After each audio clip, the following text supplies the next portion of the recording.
Guys, അപ്പോൾ നമ്മളിന്ന് എവിടെ പോകാൻ പോവുകയാണെന്നറിയോ? നമ്മളിപ്പോൾ ഗ്ലോബൽ വില്ലേജ് പോകാൻ പോവുകയാണേ. ഗ്ലോബൽ വില്ലേജിൽ എങ്ങനെയാണ് പോകുന്നതെന്ന് ചോദിച്ചാൽ, നമ്മളിത് ഈ അടപ്പിൻ്റെ, അതായത് 7-അപ്പിൻ്റെ അടപ്പിൻ്റെ ഈ ഒരു സംഭവം വെച്ചിട്ട്, അതായത് ഈ വിന്നർ എന്ന് പറഞ്ഞിട്ട്, winner every one is A winner എന്ന് പറഞ്ഞിട്ടുള്ള ഈ ഒരു അടപ്പ് വെച്ചിട്ട് നമ്മൾ എൻട്രി ടിക്കറ്റ് എടുത്ത് അങ്ങനെ ആട്ടോ കയറാൻ പോകുന്നത്. അപ്പം നമ്മൾ നമ്മുടെ കുറച്ച് ഫ്രണ്ട്സിനെ പിക്ക് ചെയ്യാൻ പോവുക. അത് കഴിഞ്ഞിട്ട് അറിയത്തില്ല കേട്ടോ ഇത് വെച്ചിട്ട് കയറാൻ പറ്റുമോ ഇല്ലെന്ന്. കാര്യം നമ്മളിങ്ങനെ യൂട്യൂബ് ചില റാൻഡമായിട്ടുള്ള ഷോർട്സ് കണ്ടിട്ട് നമ്മൾ പോവുകയാണ്. അല്ലെങ്കിൽ കയറാൻ പറ്റില്ലെങ്കിൽ നമ്മളല്ലാതെ ടിക്കറ്റ്, അതിൻ്റെ ടിക്കറ്റ് റേറ്റും അറിയത്തില്ല, ടിക്കറ്റ് എടുത്ത് നമ്മൾ കയറും കേട്ടോ. കാര്യം ചില യൂട്യൂബ് ഷോർട്സൊക്കെ കണ്ടായിരുന്നു ഇങ്ങനെ കയറാൻ പറ്റുന്നത്. അപ്പോൾ ഇത് നമുക്ക് അടുത്ത സൂപ്പർ മാർക്കറ്റിൽ നിന്നാണ് കേട്ടോ കിട്ടിയത്. അപ്പോൾ വലിയ പെപ്സിയോ അല്ലെങ്കിൽ 7-അപ്പിൻ്റെയോ ഒക്കെ ഇതിൻ്റെ മാത്രം അടപ്പിൻ്റെ കളർ ഡിഫറെൻ്റ് ആയിരിക്കും, യെല്ലോ കളറായിരിക്കും വരുന്നത്. അപ്പോൾ 8 ദിറംസാണ് വരുന്നത് കേട്ടോ. അപ്പോൾ എന്തായാലും ബാക്കിയെല്ലാം കാണിച്ചു തരാം. ഇനി കയറാൻ പറ്റുമോ ഇല്ല അതിൻ്റെ ഡീറ്റെയിൽസും കാര്യങ്ങളും എല്ലാം ഞാൻ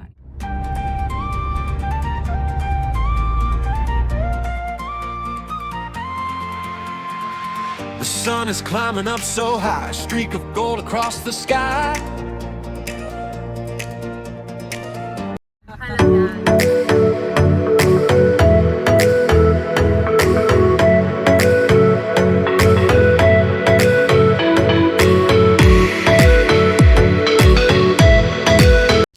നമ്മുടെ ഗ്ലോബൽ വില്ലേജിലോട്ട് പോകുന്ന വഴിക്കുള്ളൊരു ഏരിയ കേട്ടോ. ഈ ദുബായിലുള്ളവർ ഒരിക്കലെങ്കിലും വഴിതെറ്റിയെങ്കിലും കയറാൻ സാധ്യതയുള്ളൊരു ഏരിയയാണ്. അറിയാവുന്നവരാരെങ്കിലും ഉണ്ടെങ്കിൽ ഒന്ന് കമൻറ്റ് ചെയ്തേക്കണേ. ഈ ഒരു ഏരിയയിലോട്ട് കയറിയാലുണ്ടല്ലോ അപ്പുറവും ഇപ്പുറവും ചെടികളൊക്കെ വെച്ച് പിടിപ്പിച്ച് ഒരു പച്ചപ്പ് ഹരിതാപം കേട്ടോ. നമ്മുടെ ഒരു നാട്ടിലൊരു വൈബ് കിട്ടും കേട്ടോ. ഞങ്ങൾക്ക് എക്സ്ട്രാ ഒരു 2 അടപ്പും കൂടെ വേണം. അപ്പോൾ നമ്മളിവിടെ പോകുന്ന വഴിക്ക് ഒരിടത്ത് നിർത്തിയിട്ട് ഞങ്ങൾ സൂപ്പർ മാർക്കറ്റിൽ പോകും അടപ്പ് മേടിക്കാൻ.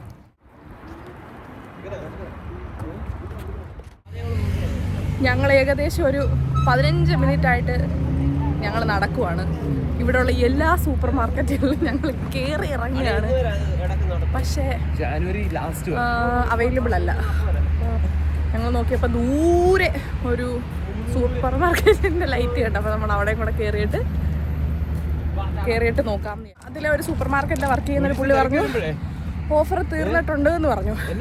അപ്പം ഇനി കിട്ടുമോ, കിട്ടിയാൽ അകത്ത് കയറാൻ പറ്റുമോ, ഇതൊന്നും ചോദ്യങ്ങൾ പലത്, ആൻസറങ്ങളൊന്നുമില്ല. എന്തായാലും നോക്കാം. കുപ്പി കിട്ടിയ സന്തോഷത്തിൽ കാവടി തുള്ളി വരുന്ന എൻ്റെ 2 ചേട്ടന്മാരെയാണ് ഗൈസ് നിങ്ങൾ കാണുന്നത്. ഞങ്ങൾക്ക് 2 അടപ്പിന്റെ ഷോർട്ടേജ് ഉണ്ടായിരുന്നു. ഞങ്ങൾക്ക് 2 കുപ്പി കിട്ടിയിരിക്കുകയാണ്. ഞങ്ങളിത് നേരെ പോവാണ്.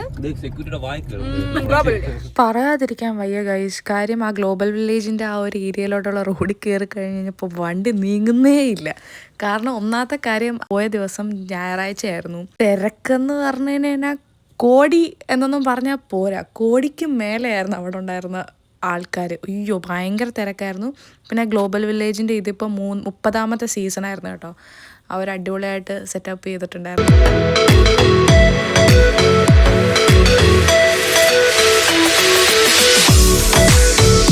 പാർക്കിങ്ങിൽ തന്നെ VIP പാർക്കിംഗ്, ഇങ്ങനെ പലതരത്തിലുള്ള പെയ്ഡ് പാർക്കിംഗ് സെക്ഷൻസ് ഒക്കെ അവിടെ ഉണ്ടായിരുന്നു കേട്ടോ. ഇത്ര ആൾക്കാർ ആ വണ്ടി ഒതുങ്ങട്ടെ. അയ്യോ അവിടെ എല്ലാം മൊത്തം ബ്ലോക്കായിരുന്നു.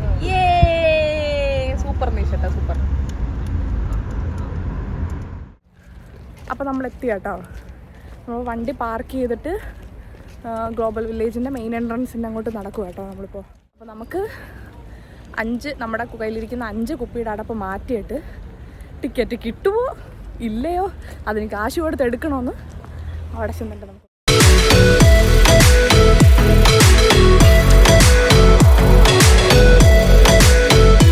ഇവിടെ ഗ്ലോബൽ വില്ലേജിൽ 2 എൻട്രൻസ് ആട്ടോ വരുന്നത്. ഹാപ്പിനെസ് ഗേറ്റ് എന്ന് പറഞ്ഞിട്ടൊരു ഗേറ്റും ഉണ്ട്, മെയിൻ എൻട്രൻസും ഉണ്ട്. നമ്മൾ ഹാപ്പിനെസ് ഗേറ്റിൽ കൂടെ ആട്ടോ കയറിയത്. നമ്മളിപ്പോൾ ടിക്കറ്റ് ചേഞ്ച് ചെയ്യാൻ വേണ്ടിയിട്ട് പോവാട്ടോ. അടപ്പ് കൊടുത്തിട്ട് നമ്മൾ ടിക്കറ്റായിട്ട് ചേഞ്ച് ആക്കാൻ വേണ്ടിയിട്ട് പോവാട്ടോ. നമ്മൾ അങ്ങോട്ട് കയറി ചെന്നപ്പോൾ തന്നെ അവിടെ സെക്യൂരിറ്റി പറഞ്ഞു ഒരാൾ കയറിയാൽ മതി, എല്ലാവരും കൂടെ കയറണ്ടെന്ന് പറഞ്ഞിട്ട് നമ്മളെ അവിടെ നിന്ന് മാറ്റി കേട്ടോ.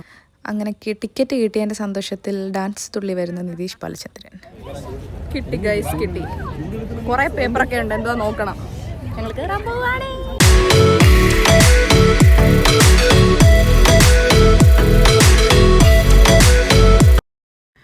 ഓരോ കൺട്രിക്കും ഓരോ എൻട്രൻസ് ആണ് കൊടുക്കുന്നത്. ആ ഒരു എൻട്രൻസിൽ എനിക്ക് ഏറ്റവും ബ്യൂട്ടിഫുള്ളായിട്ട്, അല്ലെങ്കിൽ അവർ ഏറ്റവും ഗ്രാൻഡായിട്ട് ചെയ്തിരിക്കുന്ന എൻട്രൻസ് എന്ന് പറയുന്നത് ഇന്ത്യയുടെ ആയിരുന്നു കേട്ടോ. ഭയങ്കര ബ്യൂട്ടിഫുള്ളായിരുന്നു ആ എലിഫൻറ്റിൻ്റെ ആ ഒരു സെറ്റപ്പും. അപ്പുറം 2 ഭടന്മാരൊക്കെ നിന്നിട്ട് അടിപൊളിയായിരുന്നു കേട്ടോ. ഇനി ഗ്ലോബൽ വില്ലേജ് എന്താണെന്ന് അറിയാത്തവർക്ക് വേണ്ടിയിട്ടുള്ളൊരു ചെറിയൊരു ഇൻട്രൊഡക്ഷനാണ്. ഗ്ലോബൽ വില്ലേജ് എന്ന് പറഞ്ഞാൽ നമ്മുടെ ലോകത്തുള്ള എല്ലാ കൺട്രീസിന് അല്ലെങ്കിൽ അവരുടെ കൾച്ചറൽ അല്ലെങ്കിൽ അവരുടെ ഫുഡ് അല്ലെങ്കിൽ ട്രഡീഷൻസ് എല്ലാം ഒരു ഏരിയയിൽ അവർ അറേഞ്ച് ചെയ്തിരിക്കുന്ന സംഭവം കേട്ടോ ഈ ഗ്ലോബൽ വില്ലേജ് എന്ന് പറയുന്നത്. 2025 ഗ്ലോബൽ വില്ലേജ് അവരുടെ 30ാമത്തെ സീസണാണ് കേട്ടോ. ലോകത്തിലെ തന്നെ ലാർജസ്റ്റ് ആയിട്ടുള്ള മൾട്ടി കൾച്ചറൽ എൻ്റർടൈൻമെൻറ്റ് വരുന്നത് ഗ്ലോബൽ വില്ലേജിലാണ്. ഏകദേശം 90 കൺട്രീസിനെ അവർ പവലിയൻസ് ആയിട്ട് റെപ്രസെൻറ്റ് ചെയ്യുന്നുണ്ട് കേട്ടോ. മെയിനായിട്ട് സീസൺ വരുന്നത് വിൻ്റർ ടൈമിലാണ് കേട്ടോ. അതായത് നവംബർ മുതൽ ഏപ്രിൽ വരെയാണ് എല്ലാ വർഷവും ഈ ഗ്ലോബൽ വില്ലേജ് നടക്കുന്നത്. ഓരോ രാജ്യത്തിൻ്റെയും ട്രഡീഷണൽ പ്രൊഡക്ട്സ് അല്ലെ handicrafts, cultural programmes, local foods ഇങ്ങനത്തെ ഉള്ള സംഭവങ്ങളൊക്കെ ആട്ടോ അവർ ഇൻക്ലൂഡ് ചെയ്തിരിക്കുന്നത്. ഇതിപ്പോൾ നമ്മളുടെ ഇന്ത്യയുടെ പവലിയനിലാണ് കേട്ടോ നമ്മളുള്ളത്.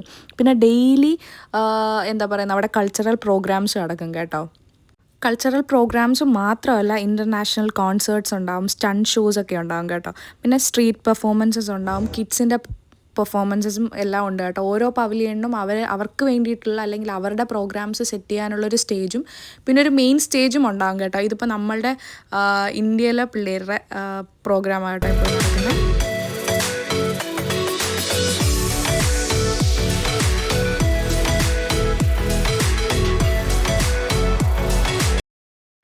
പിന്നെ സെലക്റ്റഡ് ആയിട്ടുള്ള ഡേയ്സിൽ അവിടെ ഫയർ വർക്ക്സ് ഉണ്ടാവും കേട്ടോ. ഇപ്പോൾ ന്യൂ ഇയറിനുണ്ടാവും, ക്രിസ്മസിനുണ്ടാവും, അങ്ങനെയൊക്കെ ഫയർ വർക്ക്സ് അവർ അറേഞ്ച് ചെയ്യും കേട്ടോ.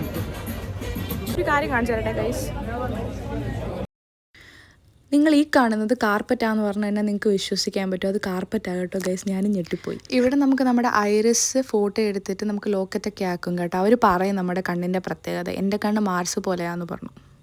പറഞ്ഞാൽ എവിടെ നിന്ന് തുടങ്ങണം എവിടെ അവസാനിപ്പിക്കണം എന്നെനിക്ക് അറിഞ്ഞുകൂടെ. ഇവിടെ ഇഷ്ടംമാര് സാധനങ്ങളുണ്ട്. എനിക്ക് മറ്റേ ആക്രാന്തം വന്നതുപോലെ. കൊള്ളാം. ഇതെന്താണ്? ഗിഫ്റ്റ്സ് വെച്ചിട്ടുള്ളൊരു ക്രിസ്മസ് ട്രീ കാണിച്ചു. കൊള്ളാം.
ഈ ഫുഡ് ഐറ്റംസ് ട്രൈ ചെയ്യാൻ ഇഷ്ടമുള്ളവർക്ക് ഏറ്റവും നല്ല ഓപ്ഷനാണ് കേട്ടോ ഗ്ലോബൽ വില്ലേജ്. കാര്യം ഈ Asian, European, African, middle east ഇവരുടെയൊക്കെ ട്രഡീഷണൽ ആണെങ്കിലും മോഡേൺ ആയിട്ടുള്ള ഫുഡ് ഐറ്റംസ് ഒക്കെ നമുക്ക് ട്രൈ ചെയ്യാം കേട്ടോ. ആ ഫുഡ് കോർട്ടിൻ്റെ ആ ഏരിയയിലുള്ള തിരക്കാണ് കേട്ടോ നിങ്ങൾ ഈ കാണുന്നത്.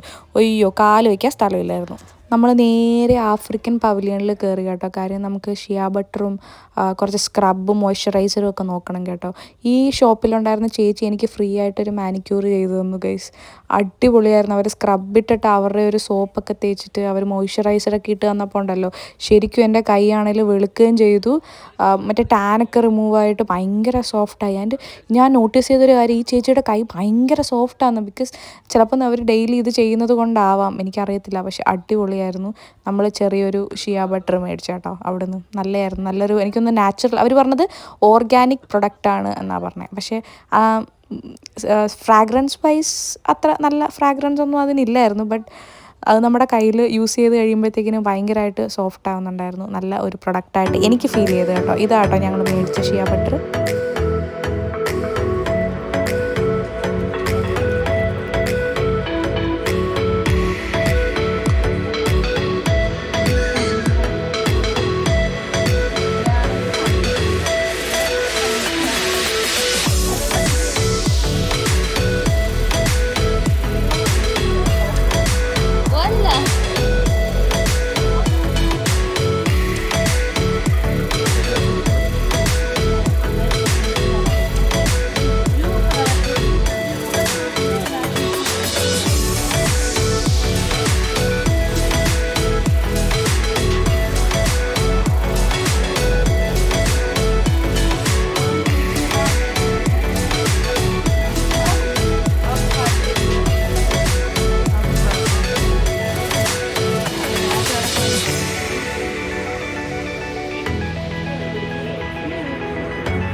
സോഫ്റ്റായി ഇവരുടെ മോയ്സ്ചറൈസറും സ്ക്രബ്ബറും പിന്നെ ഷിയ ബട്ടറും ഇവരുടെ അവക്കാഡോ മോയ്സ്ചറൈസർ കൊള്ളാം. ഞാൻ എക്സ്പ്ലോർ ചെയ്തതിൽ വെച്ചിട്ട് എനിക്ക് ഏറ്റവും ഫേവറേറ്റ് പവലിയൻ വന്നിട്ട് ആഫ്രിക്കൻ പവലിയൻ ആയിരുന്നു കേട്ടോ.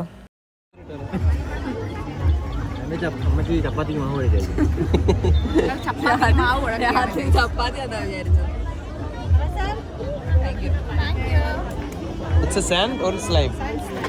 Sand slime. ഇത് കൊറിയൻ പവലിയൻ ആകട്ടെ, കാണുമ്പോൾ തന്നെ മനസ്സിലാവുമല്ലോ. കുറേ ആനിമി ക്യാരക്ടേഴ്സ്, BTS, കുറേ K-drama ആക്ടേഴ്സിൻ്റെ കുറേ സംഭവങ്ങൾ കൊള്ളായിരുന്നു. എനിക്ക് ഇഷ്ടപ്പെട്ടു. അവരുടെ കുറേ ഫുഡ് ഐറ്റംസും കാര്യങ്ങളൊക്കെ ഉണ്ടായിരുന്നു കേട്ടോ. ഈ ഒരു സംഭവത്തിൻ്റെ മെക്കാനിസം എന്താണെന്ന് എനിക്ക് മനസ്സിലാവുന്നില്ല ഗൈസ്. കാര്യം എന്താ പറയുക, അത് മൂവായാൽ മാത്രമേ ലൈറ്റ് കത്തത്തുള്ളൂ. ആ ഒരു ഏരിയയിൽ ഫുള്ള് അത് അവർ അറേഞ്ച് ചെയ്തിട്ടുണ്ടായിരുന്നു കേട്ടോ. ഭയങ്കര രസമായിരുന്നു അത് കാണാൻ വേണ്ടിയിട്ട്.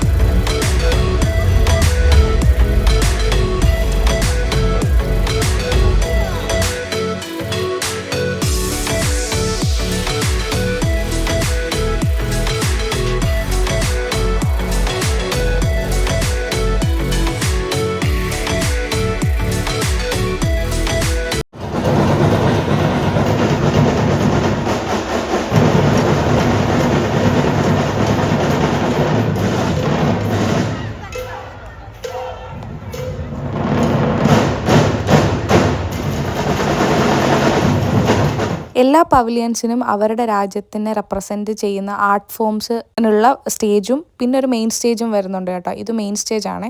ഇത് ഏതോ രാജ്യത്തിൻ്റെ സ്പെസിഫിക് ആയിട്ടുള്ള എന്തോ ഒരു മ്യൂസിക് ഇവൻറ്റോ എന്തോ സംഭവമായിരുന്നു. ഭയങ്കര അടിപൊളിയായിരുന്നു കേട്ടോ.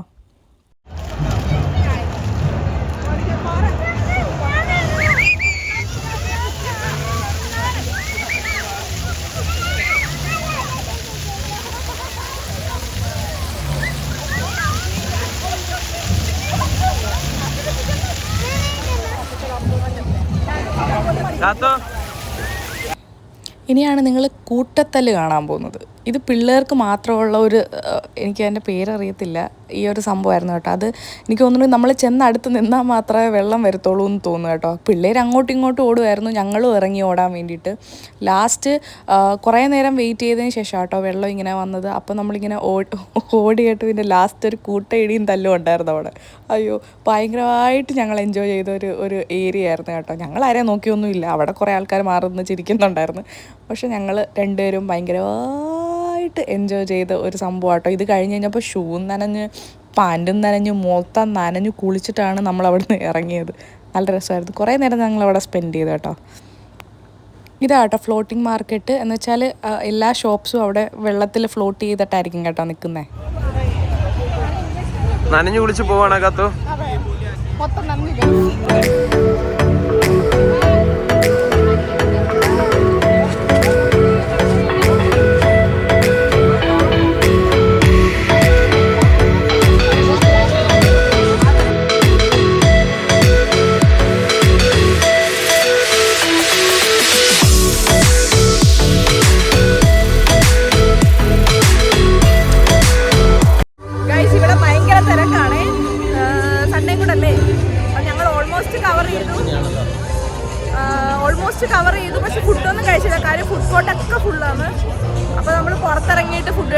ഡിസൈഡ് ചെയ്ത് കേട്ടോ. അപ്പോൾ until next time, signing off.